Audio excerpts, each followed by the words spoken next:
asalaamaaleykum mbooloo bi d'abord maa ngi jégalu nag parce que dugg naa fi salle bi sans masque loolu maa ngi koy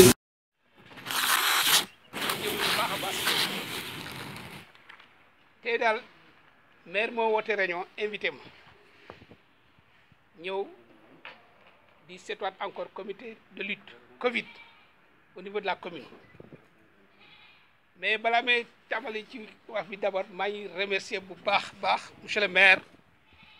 les forces de sécurité et de défense les chefs religieux ñi fi teew ànd ak maire yi adjoint maire yi conseil municipal yëpp maa ngi leen di gërëm bu baax a baax te kontaan naa ci trop ci waa commune Kébémer bi ci lutte Covid bi alhamdulilahi rabbil alamin alhamdulilahi rabbil alamin alhamdulilahi rabbil alamin parce que sur 45 départements 22 ñoo ci amul cas 45 départements yi 22 amuñ ci cas benn cas 23 yi ñoo am cas te 22 yooyu Kébémer ci la bokk donc alhamdulilah rabbil alamin yàlla dimbal nañu parce que ñun mun naa woo daal presque affaire bi daf ñu wër ba mu jeex tak mais ñaan yi imam yi kilifa diine yi ak yàlla tamit dimbal nañu ak maire yi ak force de sécurité défense bu dek bëccëg ndeysaan man demee tëddi sax mooy dégg riir mu ne ma policier ñu ngi wër rek kon nag ñoom tamit jar ñu leen gërëm quand je dis force de sécurité défense maanaam police gendarmerie sapeur pompier armée yëpp taxaw na ci ak les comités de lutte maanaam ñuy formé woon fii tamit taxaw na ci sensibilisation rajo yi MC surtout encore may fàttali naa sax au moins l'élément clé mooy docteur yi ñoom tamit macha allah donc yéen ñëpp maa ngi leen di gërëm bu baax ku nekk sa tur ak sa sant tey maire bi moo woote rajo bi xam naa ne dinaa ko jox kaddu muy expliquer leen yëpp suñu daje bi fi tey mais maanaam balaa ma koy jox parole daal mun na lii la au moins kaddu bi dinaa ko sànni ci kii donc balaa ma ci sori parce que weer koor rajo nekk xam naa ne kebe yi dañuy commencé nelaw ak sa mel ni monsieur le maire maa ngi lay jox kaddu comme ça après dinaa ci ñëwaat ci biir waxtaan bi ci ma ci ñu jotee xam. di la nuyu donc la waaye. di nuyu aussi le préfet Touré mi nga xam ni si tam empêché moo ko tey ñëw il est parti à une réunion à Louga. Louga dans le cadre là. dans le même cadre wante mi ngi suivre tam sunu réunion bi waxtaan nañu démb ba pare. maa ngi nuyu mbooloo bi yëpp di nuyu imam yi ak sëriñ yi di nuyu honorable député honorable membre du conseil économique social environnemental sama première réunion bi dama leen a fàtte convoqué moo tax ma rectifier ko tey jii alors bi may jëkk a def réunion boobu dafa gaawoon ni ma ko convoqué mais moo tax j'ai pas voulu même avant cette erreur encore ils ne se sont pas plaints nag mais xam nga boo loo def ba noppi rek da ngay xool na nga defee ngay rectifier di nuyu docteur di nuyu membre du conseil municipal yi yëpp mooy man ak le bureau municipal ak membre du conseil municipal yi di nuyu délégué de quartier yëpp ñëw nañu di nuyu conseil de quartier yi di nuyu bàjjanu gox yi di nuyu le commissaire de police son représentant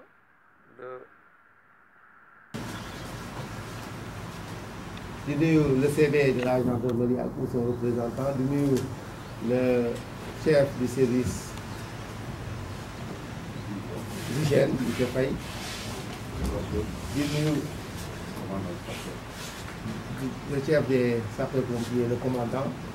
di nuyu waa société civile yëpp yi nga xam ne si convoqué naa leen ku ci nekk mën naa sa tur waa Croix-Rouge ni ma ko defee woon yëpp les transporteurs ñëpp maa leen bindal sama bopp convoqué les sëriñ daara wax naa ko ak ñëpp conseil de quartier yeeg ñëpp toutes les entités de la société le conseil communal ñëpp ni ñu bindee kile bi woo leen waa maire yi ñoom maa ngi leen di nuyu ñoom ñëpp maa ngi ñoom a bokk ñooy mooy président de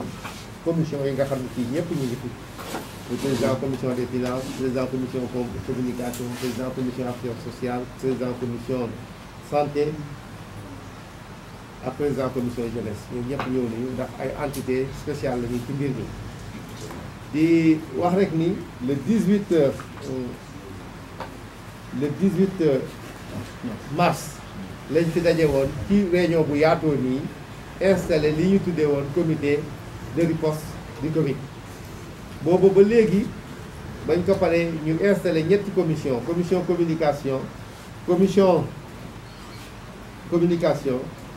recherche des moyens commission veille et alerte commission yooyu liggéey yu mucc ayib ba tey jii ñu dajewaat fii lu bari xew na fi wante ni ko préfet waxee rek laa koy waxee fa tabaarakallaahu Kébémer am taxawaay bu rëy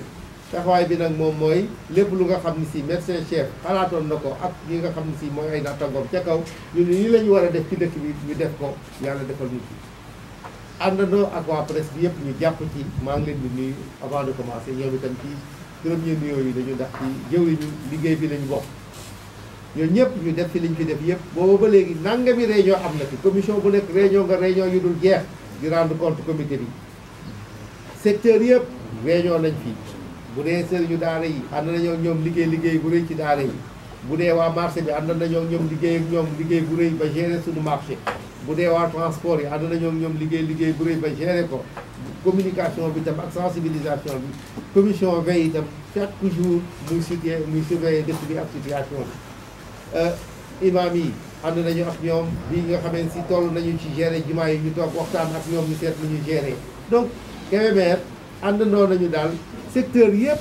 fépp fu nga xam ne si toll nañ fi ci war a jël décision ñu jël fa décision yi nga xam ne si moom la ñu war a jël àndandoo ak ñeñ ko war a àndal kon nag bu ñu demee ba nga xam ne si mbir mi dem na ba fii yàllaa ngi ñuy defal sutura yàlla na law président de la république toogaat xool situation bi taxawaat jël ay mesures ni nañu xool nan la ñu adapté waat suñu dund ndax itam feebar bi mi ngi fi te jàpp nañ ni feebar bi jógagu fi nan la ñuy adapté waat suñu dund ci mbir mi ba mën a continuer économie bi mën a continuer activité yëpp te di gën a fegu ba feebar bi bañ a ñëw ñu ni kon nanu woote waat beneen réunion ñu xoolaat ñu itam kon jëloon nañu ay mesures nan la ñuy def léegi kon réunion bi moo tax ginnaaw introduction ma bëgg bu tëddee nii d'abord premier point médecin chef la ñuy jox parce que c'est lui à tout seigneur tout honneur bu njëkk a wax situation département bi nan la ko dundee boobu ba léegi ak situation bi sanitaire bi fuñ ci toll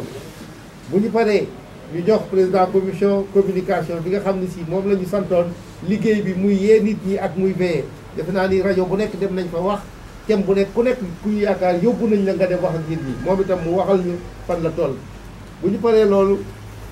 ñu wax ñu jox commission alerte et veille parce que dëkk bi bu fekkente ni boobu ba léegi ñu ngi koy mën a gérer dafa am ñoo xam ne si moment bu nekk ñu ngi koy surveiller lu jënd rek ñu wax commission alerte et veille itam ñu wax ñu ñoom itam fan lañ ci toll bu ñu paree ñu jox commission moyen ñi nga xam ne si ñoom am na loo xam ne si doon nañ ko dajale ci dëkk bi ak loo xam ne ñu defal ñu ñoom itam un petit bilan ci seen situation loolu mooy communication spéciale yi nga xam ne si bëgg naa moo am bu amee ba noppi nag léegi beneen dynamique bi ñu war a dugg mooy président wax na fan la ñu jëm ñun ñu xool mesures yi nga xam ne si jëloon nañ ko ci dëkk bi muy mesure école bi mesure marché mesures yi ñuy jëloon yëpp ñu xam nan lañ ko war a defaatee lan lañ war a tegaat ci sunu kanam pour ñu awaat ci pour mën a dund avec mbir mi loolu kon mooy li ma yaakaar ni moom la ñu defee la marche de la réunion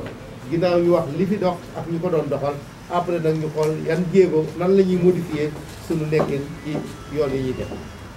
kon maa ngi jox parole le docteur Mbaye médecin chef du district. yëpp di ko commencé ci communauté yi maanaam les bajjanu gox les relais communautaires ñoo ngi nuyu tamit imam yi di nuyu Croix-Rouge ñëpp ñu nekk ci lutte bi daal xam naa ñi teew ci salle bi yëpp ñu ngi ci lutte bi doo mën a lim ñëpp mais ñoo ngi leen nuyu di leen sant di remercier aussi la presse parce que lépp lu ñuy wax presse bi moo koy jottali moo nekk suñu relais entre ñun ñi nekk ci xeex bi ak communauté bi population bi donc ñoo ngi leen di remercier ñoom tamit monsieur le maire wax na ko dafa am une nouvelle donne maanaam dëkk bi aussi boo xoolee tënku woon na waaw xeex Covid bi maanaam jàngoro ji baax na mais bi ñu accès dañu ni ma yow fii amuñu liggéey bu ñu fiy def parce que bi ñu dugg ci dëkk bi avant ñuy dugg même liir yi sax dañ leen di takkal masque waaw ni ma léegi yow fan nga ñuy yebal ma ne leen man de demoon naa benn dëkk quand même ci district bi la nekk mais boobu nit ñi takkuñu masque bien que dénoncé naa ko fépp nag wax naa ko préfet wax naa ko maire dëkk ba jarul sax nëbbu parce que dañu bëgg rek mbir yi dox muy ndànd léegi ndànd laa leen yebal waaw donc pour dire que ñu ngi remercier waa Kébémer parce que aussi population bi bu déggul li ñuy wax liggéey bi du sotti bon dëkk bi nag bi ñu commencé ba léegi donc ñoo ngi doon xool voyageurs yi damay rappeler rek parce que bu njëkk dañu ni woon ñi nga xam dañuy jóge bitim réew ñoom dañ leen a war a saytu effectivement ñu commencé di saytu ñooñu saytu woon nañ ci fukki nit ak ñeent maanaam dañ lay saytu bis bu njëkk di la chaque jour ñu di la saytu suba ak ngoon ba fukki fan ak ñeent yi di mat ñooñu ñëpp kenn amu ci doomu jàngoro bi ñu jógee ci loolu aussi ñu ne finalement am na léegi dootul nekk cas yi jóge bitim réew mais ci sunum réew la ñuy jóge di jóge ci gox yoo xam ne am na doomu jàngoro bi ñooñu dañ leen di defal ay test maanaam ku ci ñëw fii rek soit nga signalé sa bopp wala communauté bi signalé la ñu ñëw waxtaan ak yow si jekk ak teranga daal di lay defal ay test maanaam xool ndax am nga doomu jàngoro bi wala amuloo ko loolu doon nañ ko xool ci fan bu njëkk bi ak ci juróom-ñaareelu fan bi ak ci fukki fan ak ñeent bi mais avant loolu dañ ko doon xool rek ci fukki bis fan bu njëkk bi ak fukki fan ak ñeent bi mais ñu dem ba xam ne aussi loolu xaw na diis parce que dañ leen di téye ñu ne léegi ku ñu xoolati te amoo manifestation yi ñu xool la test la amuloo ko dañ lay bàyyi nga ñibbi sa kër mais comme doomu jàngoro bi mën na génn ci fukki fan ak ñeent yi ñu ne juróom-ñaareelu fan bi sax dañuy ñëw testewaat la pour bu amee ñu teel ko gis doo ko wàll kenn ak fukki fan ak ñeent bi donc yàlla def na ñoo ñëpp xool nañ leen test yu bari def nañ ko kenn amu ci doomu jàngoro ubbi woon nañ fi aussi ay bërëbu quarantaine maanaam loolu xaw waa dëkk bi yëpp xam nañ ko donc parce que bi affaire bi tàmbalee rek dañu dem ñu xool site yi nga xamante ni bu ñu ëppee doole fa lañ mën a dem pour denc fa ay nit maanaam di leen fa testé ñu toog fa pour bañ a wàll seen njaboot bon bii moom ñëpp xam nañ ko ci Galayaabe vraiment monsieur le maire jàppale nañ ci woon ñu mettre ko à notre disposition ñi ñu fa testé ñëpp kenn amu ko ci actuellement c'est vide mais nag léeg-léeg rumeur yi day bëri parce que doon naa dégg ci dëkk bi ne am na ay 3 positifs am na ay kii donc pour ma leeral que benn positif amu fi ñoo ñëpp saytu nañu leen macha allah ñibbi nañ seen kër actuellement lieu boobu c'est vide donc loolu monsieur le maire mooy li nga xamante ni ñun en tout cas def nañ ko pour le moment ci liggéey bi gis nañ ne nag bu ñu wàcce suñuy loxo parce que mesures yi baax na li président jël mesures yi baax na pour aussi bu ñu jógee ci lii économie bi du nërmeelu loolu aussi mën nañ ko comprendre mën nañ comprendre aussi que dëkk bi dëkku diine la ñu bëri bëggoon nañ dem julli ci jàkka yi mais dañ koy encadrer xëy na préfet dina ci ñëwaat mais niñ koy encadrer rek mooy ñu ñaan nit ñi ku nekk booy dem dinañ am sax yeneen rencontre dina am yeneen rencontre ak imam yi bàjjenu gox yi relais ku ci nekk ñu individuellement ñu jël groupe par groupe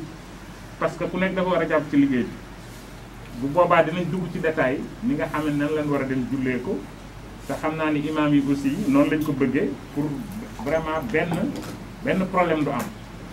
comme wax nañ seen bëgg-bëgg ba jiitu réew mi ànd ci aussi dinañ leen wax ni ñu ko war a defee ñu ngi leen di ñaan tamit ñu ànd ceeg ñun pour effectivement benn problème du am ci jàkka waaw ak jàng wi donc li nga xam ne nag moom ci la ñu jëm nii mooy ubbi école yi mooy luuma yi tamit président wax na ko mais loolu dafa am lu muy àndal parce que école yi bu ñu ko ubbee am na ay xale ñoo xamante ni fukki at lañu am wala fukki at ak benn ñuy def CM2 am na aussi ñuy def dem terminal am na ñuy def 3e donc ñooñu ak raxas loxo yi donc am na aussi yeneen yoo xam dinañ ko waxtaan ak certainement IEF xaw ma ndax ñu ngi fi ñëw nañ muy les enseignants parce que am na enseignants yu bari ñu ne dañu tukki xëy na dañu dellu seen village war a ñibbi si waat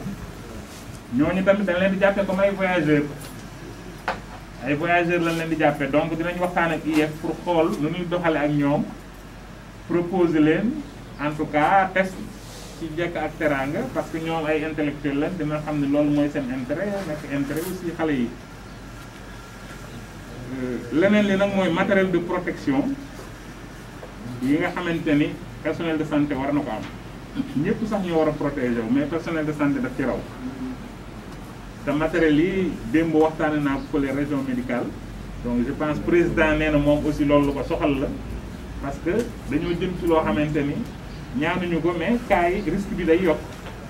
parce que bu nit ñëpp di ñibbi si effectivement foog ñu faire face ñi nga xamante ni aussi ay voyageurs lañ ni dañuy bay parce que nee nañ nawet daa ngi dëtmal foog ñi bëgg a bay ñu bàyyi leen ñu bay damay ragal nag réew mi yëpp ñu ay baykat lañ pour mën a bouger moo tax aussi foog ñu wut ay intrants c'est-à-dire la war a dugg ci xeex bi ak tester leen parce que ñooñu ay voyageurs lañ képp ku jóge ci beneen gox ñëw fi mu nekk dañ la war a tester waaw te loolu ça demande beaucoup de moyens